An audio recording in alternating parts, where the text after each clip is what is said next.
రెండు సుడులు ఉన్నవారు రెండు పెళ్లిళ్లు చేసుకుంటారని కొందరంటారు. నిజమేనా?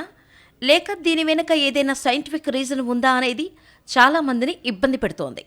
మీకు ఇంకా తెలియని ఆసక్తికరమైన విషయాన్ని ఇక్కడ చూడండి. చాలామందికి తలలో రెండు సుడులు ఉంటాయి. తలలో 2-3 సుడులు ఉండటంపై చర్చనీయాంశమైంది. దీంతో పెద్దలు సైతం ఆందోళన చెందుతున్నారు. తమ పిల్లలకు మనవళ్లకు కొంత ఇబ్బందేమో అనుకుంటారు. మరికొందరు 2 సుడులు ఉన్నవారు 2 సార్లు పెళ్లి చేసుకుంటారని అంటున్నారు. ఇలా ఉన్నవారు 2 పెళ్లిళ్లు చేసుకుంటారా, లేక దీని వెనుక ఏదైనా సైంటిఫిక్ రీజన్ ఉందా అనేది చాలామందిని ఇబ్బంది పెడుతోంది. చాలామందికి నెత్తిమీద సుడులు ఉంటాయి, మరికొందరికి 2 ఉంటాయి. ప్రపంచ జనాభాలో 5% మందికి 2 సుడులు ఉన్నట్టు NHGRI అధ్యయనం వెల్లడించింది. నిజానికి శాస్త్రీయంగా చెప్పాలంటే డబుల్ ట్విస్టెడ్ హెయిర్ ఏర్పడటంలో జన్యువులు ప్రధాన పాత్ర పోషిస్తాయి. కాబట్టి పురుషులు, మహిళలు వారి కుటుంబ సభ్యుల నుండి వారసత్వంగా పొందుతారని నిపుణులు అభిప్రాయపడ్డారు. 2 సుడులు ఉన్నవారు చాలా అరుదు. అయితే ఇందులో అసహజంగా ఏమీ లేదు. ఇది శరీరం లక్షణం. తలలో 2 సుడులున్న కొందరు 2 సార్లు పెళ్లి చేసుకుంటారు. లేకుంటే పెళ్లి ముహూర్తం కుదిరిన సమయంలో కూడా పెళ్లి బంధం తెగిపోయి రెండో పెళ్లి కూడా ఖాయమని నమ్ముతారు. కానీ దీని గురించి ఖచ్చితమైన సమాచారం లేదు.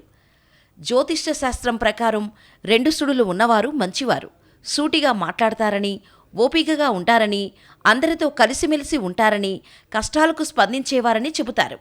ఏ నిర్ణయం తీసుకోవాలన్నా 100 సార్లు ఆలోచిస్తారట. వారు ఎల్లప్పుడూ తమ చుట్టూ ఉన్నవారిని సంతోషంగా ఉంచటానికి ప్రయత్నిస్తారు. కానీ తలలో 2 సుడులు పడితే 2 పెళ్లిళ్లు అవుతాయన్న మాట మాత్రం నిజం కాదు. పెళ్లి తర్వాత పురుషులు ఇతర స్త్రీల వైపు ఎందుకు ఆకర్షితులవుతున్నారని మీరు ఎప్పుడైనా ఆలోచించారా? చాణక్య నీతిలో సంబంధ సూత్రం గురించి చాలా చెప్పబడింది. ఇప్పుడు తెలుసుకుందాం. పెళ్లైన కొద్దిసేపటికే పురుషులు ఇతర స్త్రీలను ఇష్టపడటం ప్రారంభిస్తారు. వారితో శారీరక సంబంధాలు పెట్టుకోవాలని ఆలోచిస్తూ వారి పట్ల ఆకర్షితులవుతారు. అయితే దీని వెనుక కారణమేమిటో ఎప్పుడైనా ఆలోచించారా? చాణక్య నీతిలో మతం, అర్థం, పని, మోక్షం, కుటుంబం, సంబంధం, పరిమితి, సమాజం, దేశం మరియు ప్రపంచానికి సంబంధించిన సూత్రాలు చెప్పబడ్డాయి. చాణక్య నీతిలో ఆచార్య చాణక్యుడు కూడా భార్యాభర్తల సంబంధానికి సంబంధించిన సిద్ధాంతాన్ని అందించాడు. పురుషులు, మహిళలు ఒకరినొకరు ఆకర్షించుకుంటారని అందరికీ తెలుసు. ఇది కూడా సాధారణం. ఆకర్షణ మెప్పును దాటి తప్పుడు సంబంధంగా మారినప్పుడు తప్పులు జరుగుతాయి. ఇదే జరిగితే వైవాహిక జీవితం కూడా నాశనమయ్యే అవకాశం ఉంది. వివాహేతర సంబంధం ఎప్పుడూ తప్పుగా పరిగణించబడుతుంది. మరో స్త్రీ వల్ల భర్త తన భార్యకు దూరం కావటానికి గల కారణాల గురించి తెలుసుకుందాం. చిన్న వయసులో పెళ్లి చేసుకోవటం భార్యాభర్తల బంధానికి హానికరం. ఒక వ్యక్తి చిన్న వయసులోనే తన కెరీర్పై సీరియస్గా ఉంటాడు. ఈ వయసులో అవగాహన కూడా తక్కువ. ఈ వయసులో కెరీర్పై చాలా శ్రద్ధ ఉంటుంది. మరేమీ దృష్టిని ఆకర్షించదు. కాలక్రమేణా జీవితం స్థిరంగా మరియు కెరీర్ సులభమైనప్పుడు ఒక వ్యక్తి తన కోరికలపై శ్రద్ధ చూపుతాడు. అటువంటి పరిస్థితుల్లో వివాహేతర సంబంధాల ప్రమాదం పెరుగుతుంది. భార్యాభర్తల సంబంధంలో శారీరక సంతృప్తి కూడా ముఖ్యమైన పాత్ర పోషిస్తుంది. అది లేకపోవటం వల్ల ఇద్దరి మధ్య ఆకర్షణ తగ్గుతుంది. ఇలాంటి పరిస్థితుల్లో కూడా వివాహేతర సంబంధాల వైపు అడుగులు పెరగటం మొదలవుతుంది. కొంతమంది భార్య ఉన్నప్పటికీ వివాహేతర సంబంధం పెట్టుకోవడాన్ని ఓకే అంటారు.